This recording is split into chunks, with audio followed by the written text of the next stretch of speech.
Welcome in, Whiskey Freaks! It's the Blind Tasting Podcast. It's your number one attitudinal bourbon destination. Today we're getting straight down to business because I've got a question today, a quandary, if you will.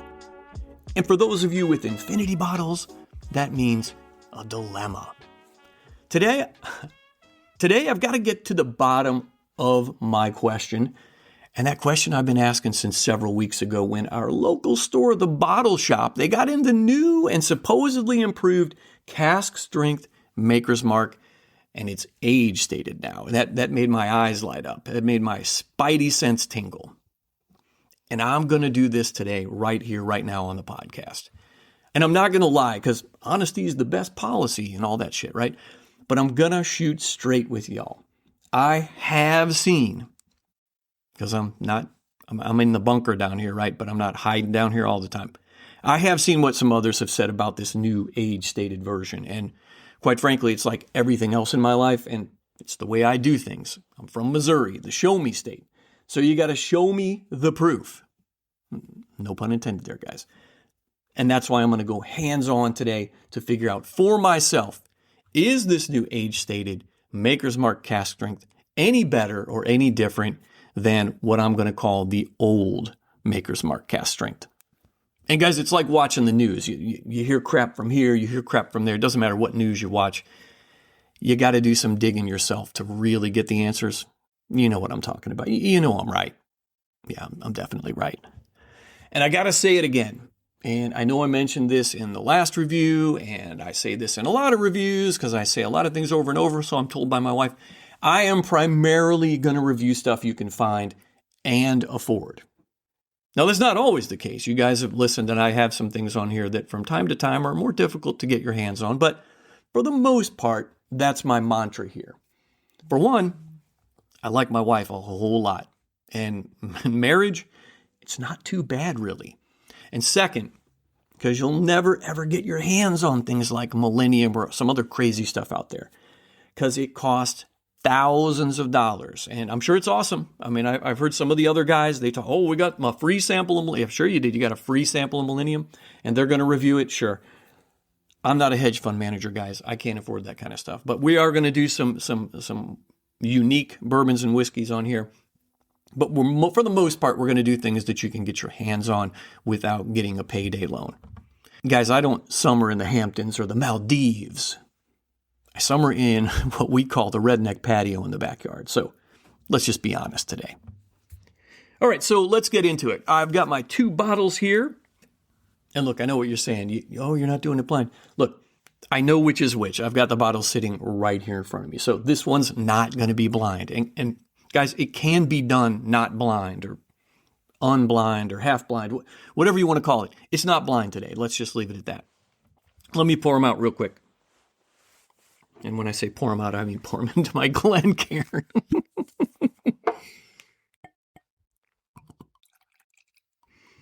So I've got on my left, I have what I'm going to deem the old Maker's Mark Cask strength. And I'm going to talk about that in just a minute. And on my right, I have the new Maker's Mark Cask strength, aged 7 years and 3 months. All right, a little splishy splash, and now we are ready to rock and roll. And the reason why you know this podcast is legit is because you hear that splishy splash, right? If you can't hear the bourbon hitting the glass, it didn't happen. Oh, crap. Let me give you, before I get started here, I want to give you the deets, and I'm going to start with the old bottle. And by that, I mean from 2023. And I actually have two bottles of this. I enjoyed it the first time so much, I bought another bottle. And for the record, I did review this one here on the podcast way back in, I think, season 1, episode... I don't know. I don't know which one. Just go take a look. Season 1, episode something. And I picked this bottle up back in 2023, and you're not going to believe this. I picked it up at Friar Tuck's. Say what? Now listen, I don't say that very often because usually I walk in there. No, I'm not trying to disparage Friar Tuck's or be sued by them, but a lot of times, and this is my experience, so I can tell it like that. My experience, you look at the prices And sometimes there's selection. You know, I've found a Rebel 10-year in there. I found a few things before. And a lot of times you just look at their selection and you walk right back out like you just saw something you weren't supposed to see, like Rosie O'Donnell.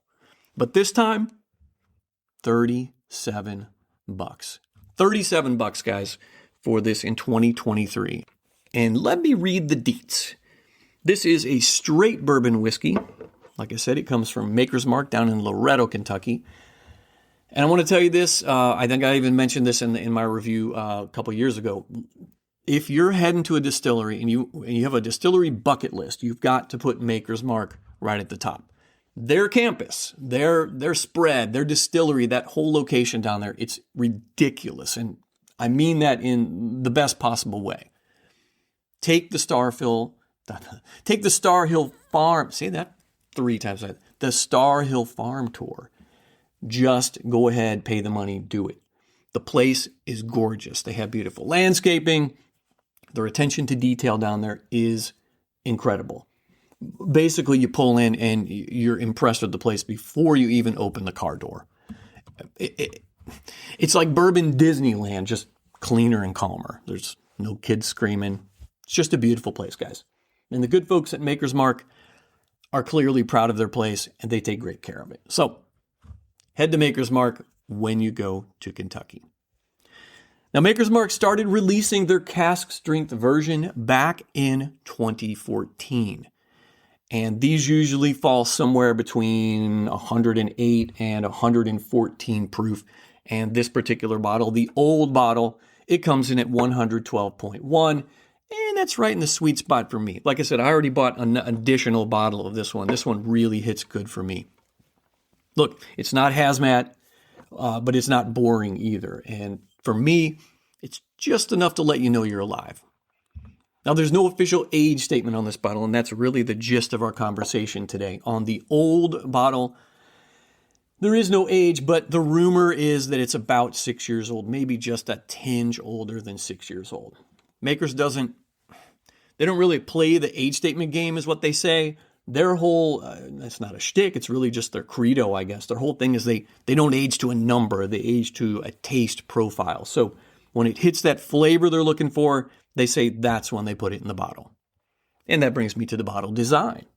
Well, this one at least, it's that, the old Makers, it's that iconic shape we all know and love. It's got that curvy, guys, it's that, you know what I'm talking about, that silhouette. It almost looks sexy, right?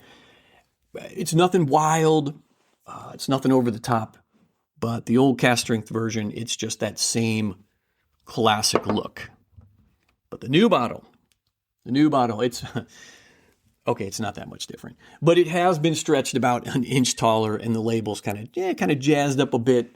Other than that, it's really the same-ish style, and naturally, it is sealed with, and it's dipped with and sealed with that red wax. That's just how they do it at Maker's Mark.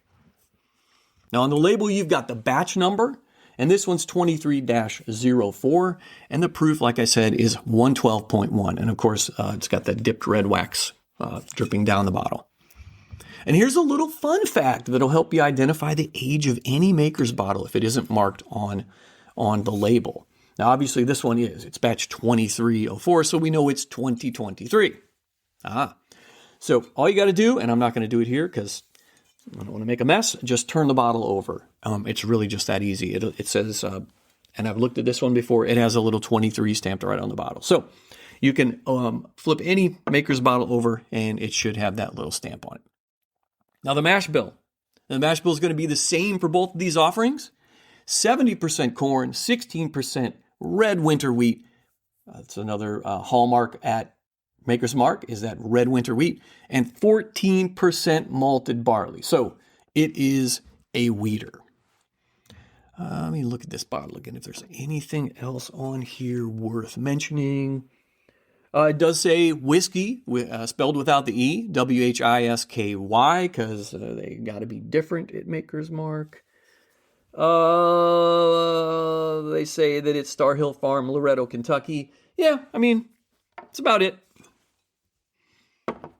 Now for the new bottle, the age-stated bottle. So, This is the latest and greatest iteration, and it's got an age on the front of it. It says 7 years, 3 months. And guys, it's like I said, it's going to be the same mash bill, the same red wax, and like I said, the bottle is just a little taller. It's kind of stretched, but it's the same shape pretty much. And this one comes in at 56.4 ABV or 112.8 proof. So it's pretty dang close in proof. Like I said, these range between like 108 to 114. This one is almost the exact identical proof point as my 2023, and that's another reason why we're using that one. For me, this they kind of got it figured out at Makers, and for me, this is kind of a sweet spot between those proof points. Anyway, I think Makers has really dialed that in pretty well for this line anyway. And I picked up a Makers Select bottle a couple weeks ago. I want to review that soon. I cannot wait to crack that one open, and I'm probably going to compare it against these two as well. I mean, in all fairness, it should be better, right? Because I paid more money for it, and it's Select.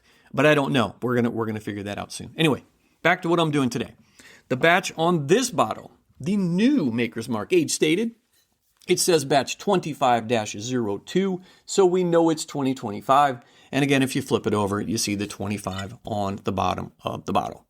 Now, the big, huge, large, amazing difference, they say, is the age statement. And it's printed right here on the label. I said that before, 7 years, 3 months. So there's no more guessing. And I love that. So thank you, Maker's Mark. So I got 2 samples here of Attainable. And they're not samples, they're bottles. And I bought them myself, by the way. They're Attainable. And you can really actually find them both. No shit. You can find them. And let me give you the price that you can find them for. I told you the first one, the 2023, the old cask strength, I paid $37 for it, Friar Tuck's. And I picked the new one up right off the shelf from the bottle shop right here in town. And I was able to snag this bad boy for $40. Think about that, guys. The old bottle, I got it 2 years ago, no age statement, $37 right off the shelf. It wasn't on sale. And this one today, again, wasn't on sale. It was on the shelf, $40. So, another round of applause for our good friends at Maker's Mark. Yeah, no applause this time, guys. So like I said, I have seen what a few other cats have said about the new and improved Maker's Mark. But like I said, I'm from Missouri. You got to show me. And what I want to know, for myself, not from the other guys, I want to know, is it really better? The age-stated Maker's cask strength. Is it better flavor? Is there better mouthfeel? I want to know all the things. Or is it just kind of a fancier new bottle that's been stretched out a little bit and they put the age on the front? Well, let's find out. Now I'm going to start with my sample, my little pour here in my St. Louis Bourbon Society Glencairn on the left. And this is what I'm going to be calling from hithermore the old Maker's Mark cask strength, the 112.1 proofer. Now the color. And I say, never judge the color by the bottle alone. You got to pour it out of the bottle. You got to put it in a glass. I don't care if it's a rocks glass or a Glencairn. I'd prefer a Glencairn, but listen, a rocks glass is fine. Don't judge the color in the bottle. So I poured it into the Glencairn and I'm holding it up and I have a fantastic amount of light down here in the bunker. And it is this beautiful, like dark color, like old, it's darker than honey. Like if you had really like really dark honey or like this old mahogany. It's really that beautiful, guys. And on the right is the new magical age-stated Maker's Mark cask strength, and it comes in at 112.8. It's just almost identical stuff here, guys. This one, I'm going to compare them side by side. I've got the same amount poured in my glasses. If you pour one glass half full and the other only a third full, and you try to compare the color, that isn't going to work, guys. Yeah, literally the new one, what we're going to call the new one, it is, if it's anything, it's a half shade darker. If that. Yeah. Not going to spend too much time on that, really. I really want to just get into tasting it.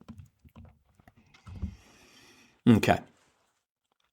Let me nose the old one first.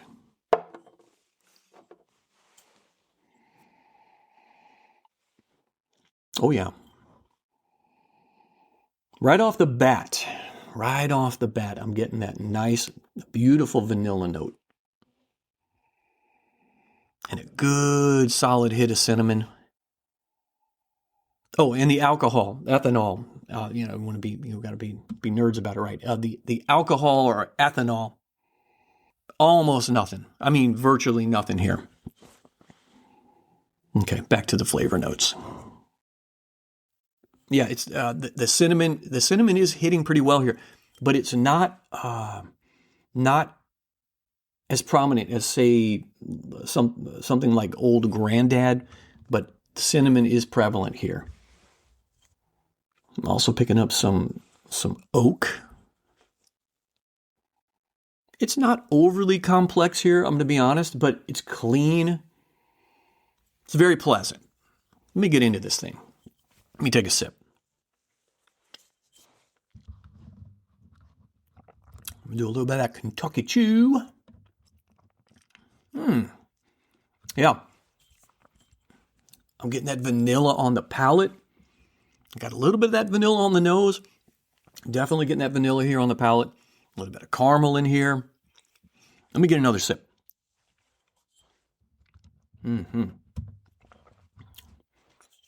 Along with that, there's this beautiful smoky oak note in here. And okay, I'm not gonna call it a little bit of pepper. I'm gonna call it a decent hit of pepper. And it's pretty creamy on the mouthfeel, in all honesty. I didn't tell you about the legs. It has decent legs in my glass. I know I'm bouncing around. But it does have this really nice creamy butterscotch thing that's showing up here as this sits in my mouth a little bit longer. Let me get another sip of the Maker's Mark Cask Strength from back in 2023. Batch 2304. Yeah, it's like this vanilla, ice creamy kind of thing going on. But the butterscotch just comes in right at the end too. It's really nice. And I mentioned already, right? There's plenty of cinnamon in here, but it's not hitting. It's not overbearing. Okay, and that's perfectly fine with me. I'm not a cinnamon hater. Some folks out there, there's the folks that hate that Jim Beam peanutty note, and they can't get past that. It just kills them. I actually love that peanutty note, but talking about this Maker's Mark here, the cinnamon that's in here, it's in a small quantity, really, or a small measure. And for me, this is cool. It really adds to the flavor profile. Now I gotta get one more sip of this. I'm gonna talk about a little bit about the finish here. Again, I gotta say the word cinnamon again. I feel like but it's there and it's hanging on. But thankfully, it's teamed up with that creamy butterscotch note, and that oakiness is in here too. It's very, very beautiful. Sometimes you get that rough oak note, like old wood, and a little pepper note is in here just enough to kind of tickle your palate. It's quite nice. Let me I gotta get one more sip of this. And this is the old Maker's Mark. Getting just a little bit, I thought it was there, a little bit of chocolatey goodness in here. It's not a lot, but you guys know how I am. I love those darker, richer notes, like some of the deeper notes. Like sometimes you can get like a leather or a tobacco or a chocolate note. Well, I'm not getting leather or tobacco here, but I am getting a little bit of that chocolate note. This is just a really solid, steady finish. I'm not getting really much burn on the way down either. Listen, I can feel it in my throat and a little bit in my chest, but it's not overpowering. 112.1, I think. So sweet spot for a lot of people, a sweet spot for me. Oh, and, okay, I don't need to tell you about the alcohol on the nose. I already told you about that. So I want to jump over to the new makers. The new magical supercalifragilistic. Picked it up just a few weeks back. It is aged 7 years and 3 months. And I want to see, does the extra time in the barrel, and we really don't know if there was any extra time, right? Because the old makers was aged what everybody believed to be 6 years, maybe longer, but we don't know for sure. So 7 years, 3 months, that could have been the same age as this other bottle, right? I mean, it could be, because they aged to the flavor profile at Maker's Mark. They don't just wait to, we look at the calendar and now we dump the barrel. All right, so here we go. Oh, shoot. Let me clear and cleanse my palate real quick here. I've got some crackers. I have a bottle of water down here. And guys, I forgot to mention, when you taste, make sure you grab a notebook or, okay, my wife's got this new thing. We call it a toy.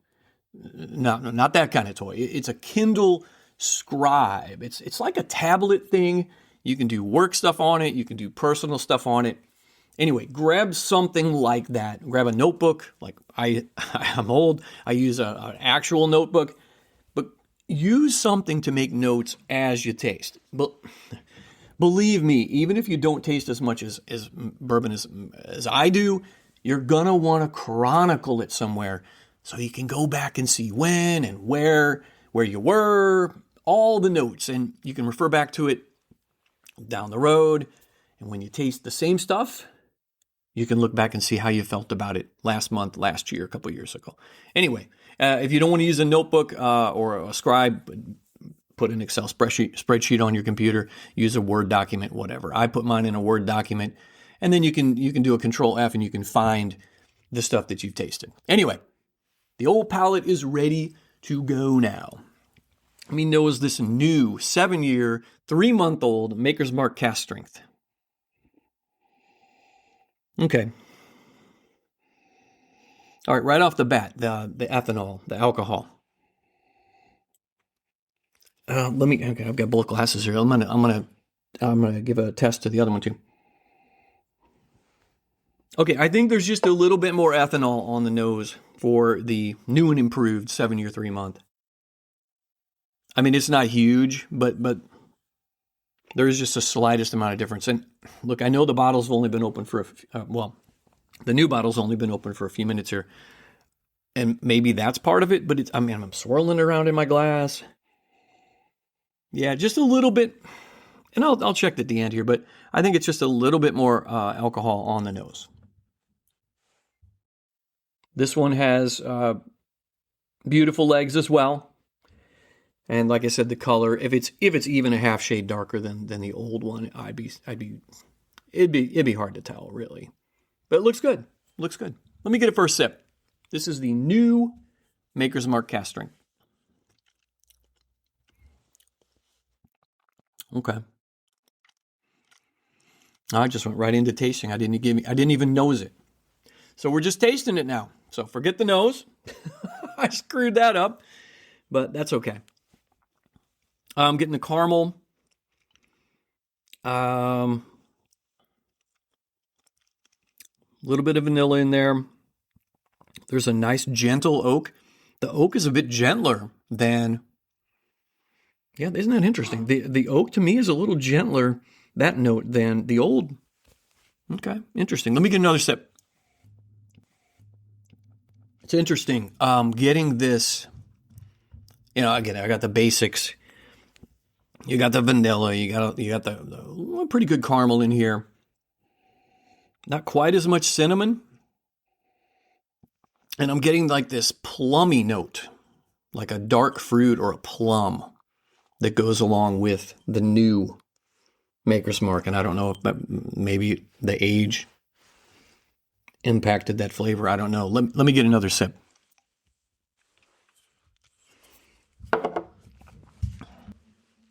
Yeah, and this one, I mentioned the first one was very creamy in the mouth. This too is exceptional with the mouthfeel. Really digging the new Maker's Mark, at least that aspect of it. Let me get one more sip.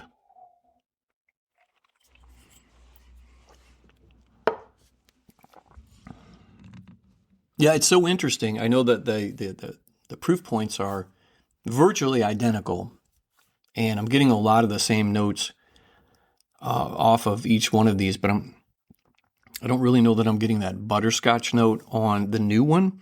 I'm getting more of a plummy note, which or a dark fruit, but I think it leans plum. That's just my opinion. Again, the cinnamon is you can't miss the cinnamon, and it's got that I said it's not a rough oak, it's more of like a sweet oak.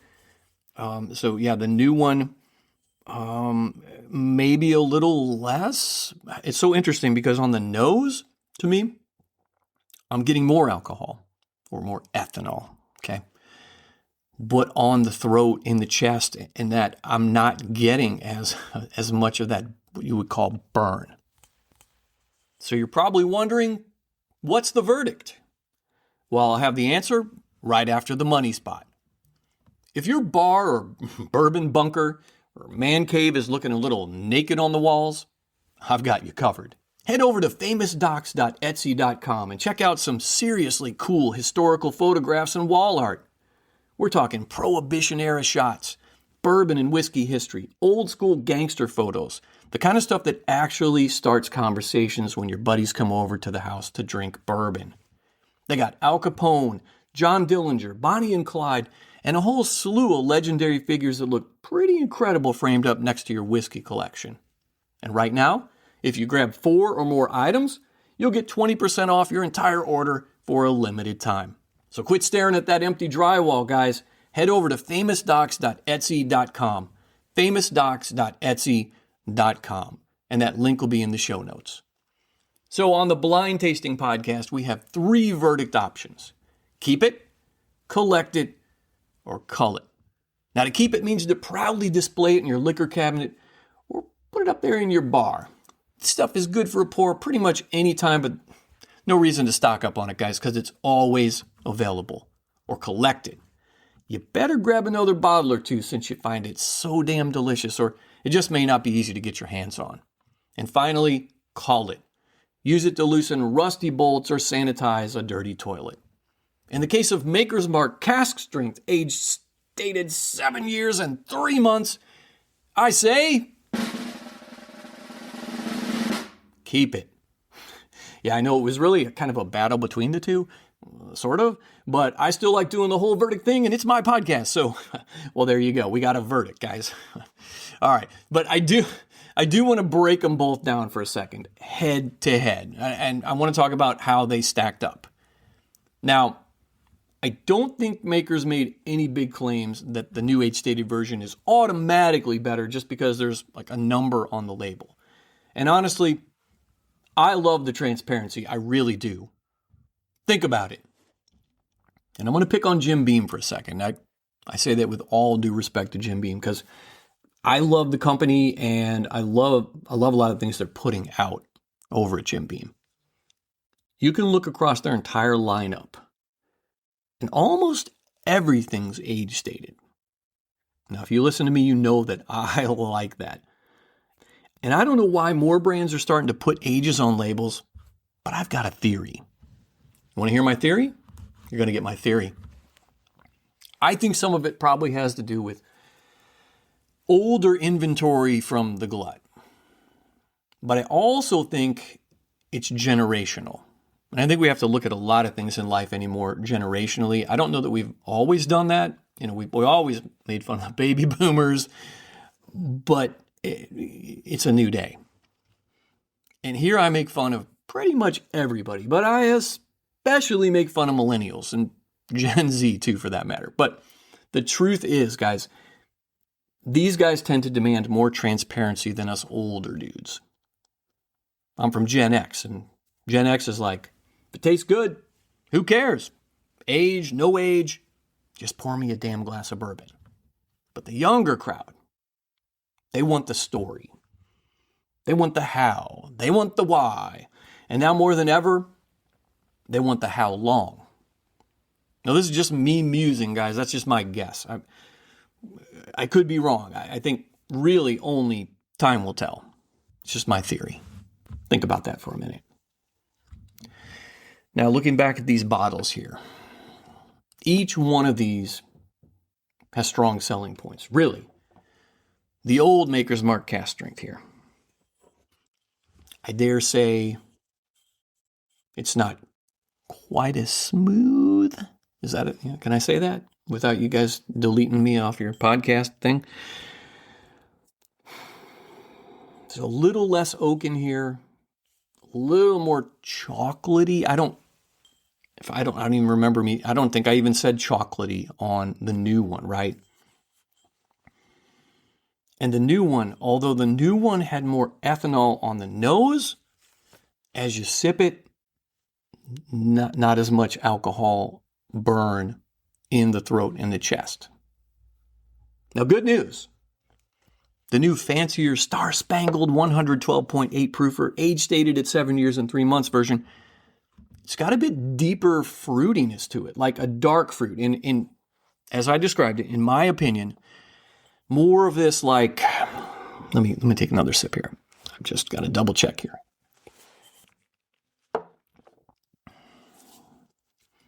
Yeah, it's a little bit of this, it's like a plum.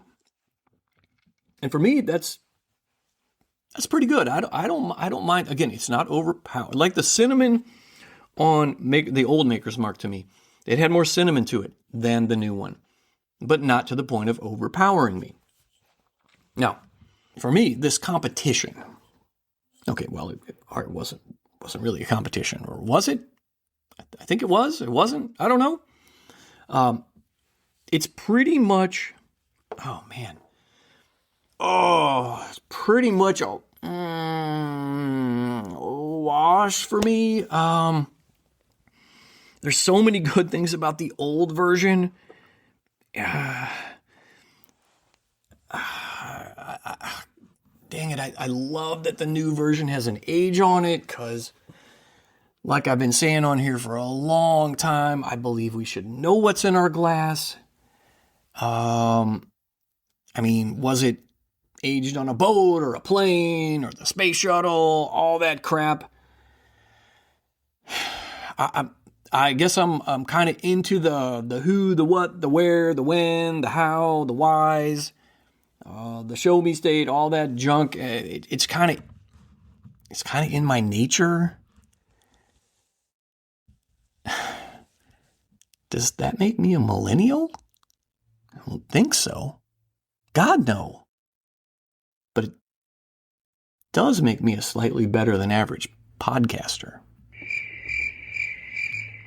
All right, and this is the big thing about these types of releases, guys. I guess I expected fireworks. You know, the full symphony in your mouth. And I haven't mentioned symphony in your mouth in a while, so I had to bring that up. I think I was expecting a wow factor. Best I could explain it is like that shiny new power tool that you want, right? You got to break up some concrete, or you got to do some work with. It looks impressive. And they brag about what it can do, and maybe it even smells good in the box, right? It's that new tool smell. Then you fire it up and it's just a little bit louder, and it's just a little heavier, but it doesn't do the job any faster. It's like those infomercials, right? But wait, there's more. Yeah, so today there's not a hell of a lot more here, kids. Not to me. This new Maker's Mark, for me, don't get me wrong, it's solid. It's respectable. But unlike me, who did drop everything and ran to the liquor store, you shouldn't drop everything and run to the liquor store. And I guess I'm kind of wussing out on this particular head-to-head. But I got to be honest with y'all. I wanted this new one because the bottle's fun, right? I wanted this one to be heads and shoulders over the old Maker's Mark cask strength. It's not. It's just not. It's good. It's not amazing, though, and it's not markedly different. Now, good news, it's only a couple bucks more, right, than we got from this 2023 cask strength. $40? Hells yeah, I can't wait to pick up another bottle of this for $40. I mean, you gotta love that, guys. And I said this before, I hate, because listen, I have stock in Brown-Forman and MGP. I hate logging into my account and seeing that every day it's gone down again. I think yesterday, this is being recorded on a Thursday. Yeah, I think yesterday the stocks both went down 5%. It's not fun to log in and see that my stocks for these bourbon companies, who I truly believe in, is going down. But this whiskey glut is benefiting us in another way, meaning we can get better whiskey for about the same money, or not much more. All right, guys, that's about it for today. I say pick up the new Maker's Mark cask strength 7 years, 3 months, $40. If you can find it for $40, buy 2 bottles. You're going to enjoy it. Is it amazingly different or better than the old version? It is not. It is very, very slightly better with like the slimmest margins. So again, go get you a bottle. Go get you 2 bottles if you can find it for $40. Guys, that's about it for me. But before I wrap it up today, I gotta give a shout out to the farmers, the distillery production guys and gals, the warehouse workers, the bottlers, and all you hard-ass working truck drivers. Y'all are the ones that make it happen. So I am raising my glass to you. Cheers. That's all I got for today, Whiskey Freaks. Thanks for listening, as always, to the Blind Tasting Podcast, your #1 attitudinal bourbon destination.